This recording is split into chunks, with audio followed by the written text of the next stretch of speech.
Celtics Hawks, game 6. Let's talk about it. Blake ain't too happy about this one.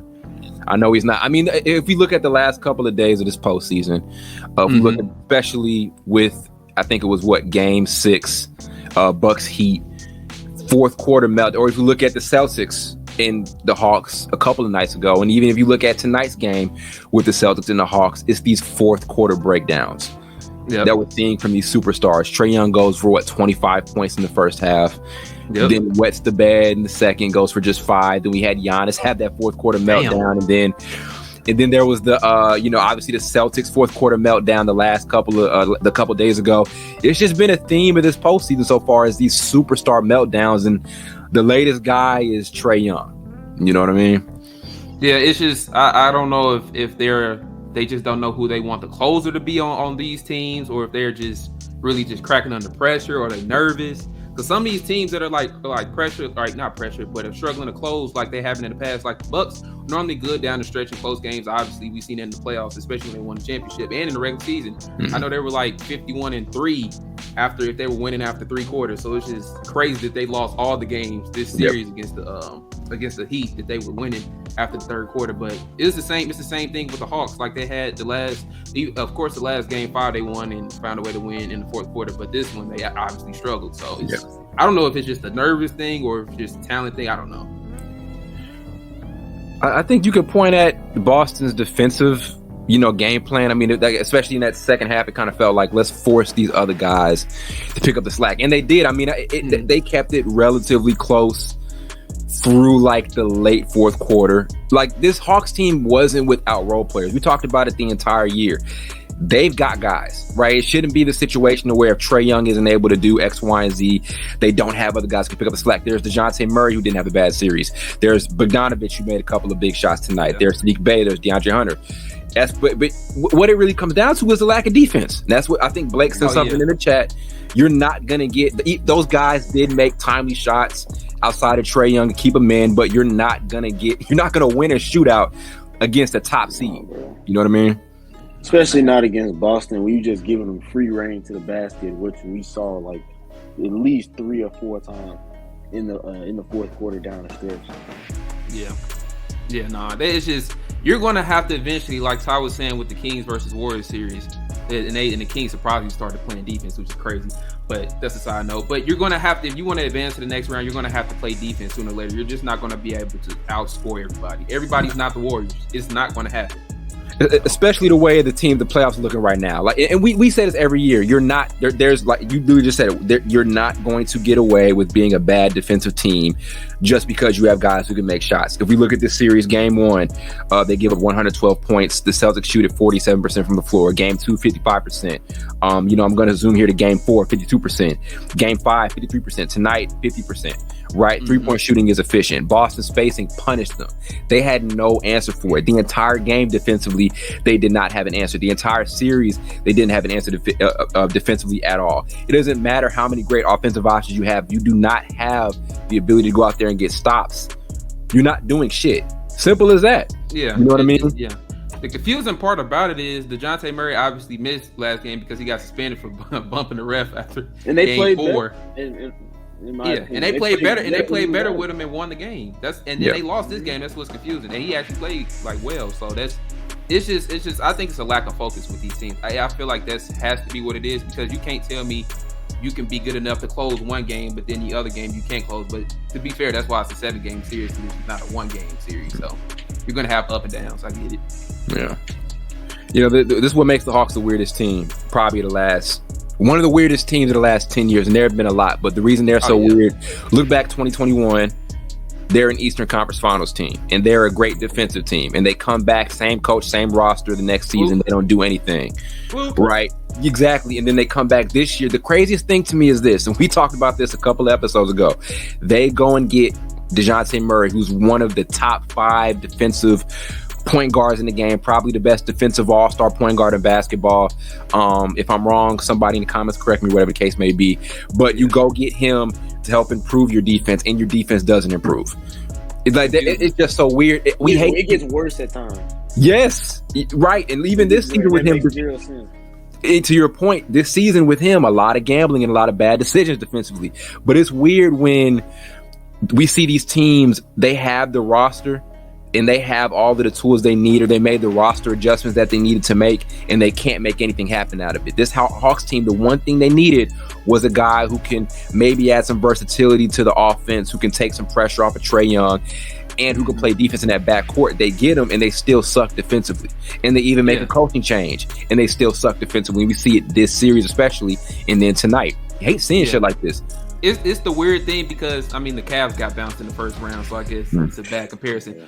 We thought, like, the Atlanta Hawks would be seeded somewhere where near, like, the Cavs were, the 4 or 5 seed, and they barely made the playoffs. So, I mean, to be honest, both of them got bounced in the first round, so I guess it technically doesn't matter. But still, like, that team should not have been that bad defensively. They should have been more competitive this whole season. They probably should have been a 4 or 5 seed. But the only team that feels like they played above what they're being seeded is obviously the Miami Heat. So this whole season has just been a season just full of mediocrity. You coming in, you got high expectations, especially for the addition of Dejounte Murray. But it's just been you got that. This is highs and lows, bro. Yeah, highs and lows, and it's been like that the whole season. Like I said, it's just so weird because everything they need is there. Everything they need is there, you know, and they blew it. Like, I think, you know, Carl, you definitely made the point. They had the talent and I think more collective experience. I mean, this is a team that got to the East Finals, as I just said. They had way more. They're just as talented as Cleveland, probably. Right? Oh yeah, they're just as talented. It's very identical and a little bit more experience because I think all of these guys have been to the East Finals. Clint Capella has been to a couple of conference finals. Trae Young's been there. DeAndre Hunter's been there. You know, even DeJounte Murray went there back when he was with San Antonio. I think. I could be wrong about that, but I think he did. Yeah, I think he did. Yeah, like really. He was there when Kawhi was there. Yeah, plus this is almost the same, almost identical to the same team that just went to the East Conference Finals, what, 2 years ago? 3 years ago? So your question there is what happened?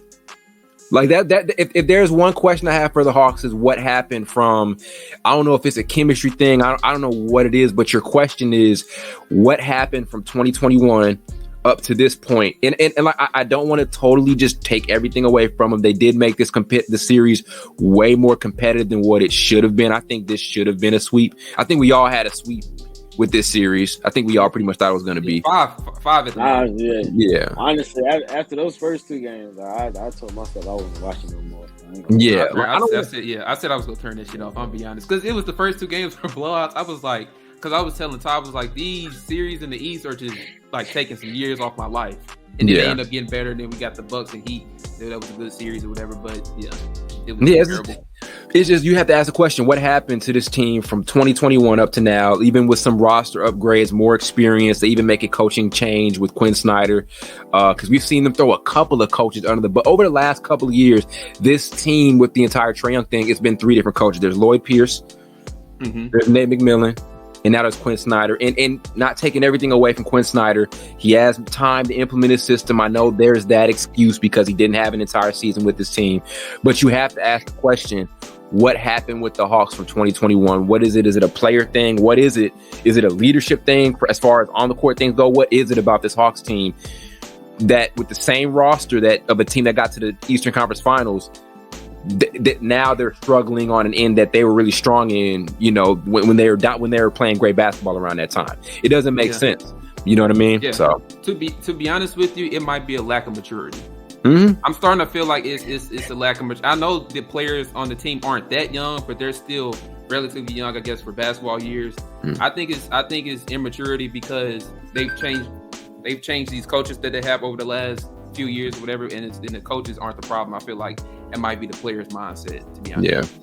Not it's tough. It's tough if you're young. Like, they're a weird situation because they're a young team who had success early that didn't have a consistent system, right? Like there was no one consistent system in Atlanta. Like there were so many changes, all of this stuff. Like there just wasn't that, you know. And also, if you're a young team that saw that success early, maybe a part of being experienced. And the tough thing with that is being able to repeat that success because you don't really see young teams like them get that far. So then to take a young team, put them in that position, and it'd be like, okay, do that again. That's kind of a tough thing for some young teams to handle. So that could be it. To your point about maturity, You know, but I don't. It's just so weird because, like I said, everything from an on the court standpoint is there.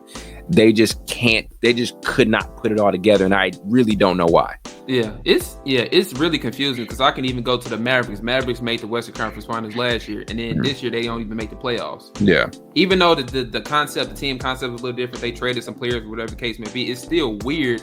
You make a big leap within your franchise, and then next year you digress to the point where you don't even make the playoffs. And with the Hawks, they barely made the playoffs. Yeah. So it's I don't know. That's why I always say when you win championships, you do have to, or even get to the conference finals or even the finals, you do have to have a little bit of luck that goes your way, whether that's somebody's getting hurt or most of the time that's what it is. Somebody gets hurt or you just have a bad game. The other person has a good game or vice versa. So I don't think it was luck that they probably went to the Eastern Conference Finals, but it might have been, I don't know if it was a fluke either, but it was something they probably shouldn't have gone there if they weren't able to build off of it the next 2 years because honestly, they haven't been nowhere near it since then.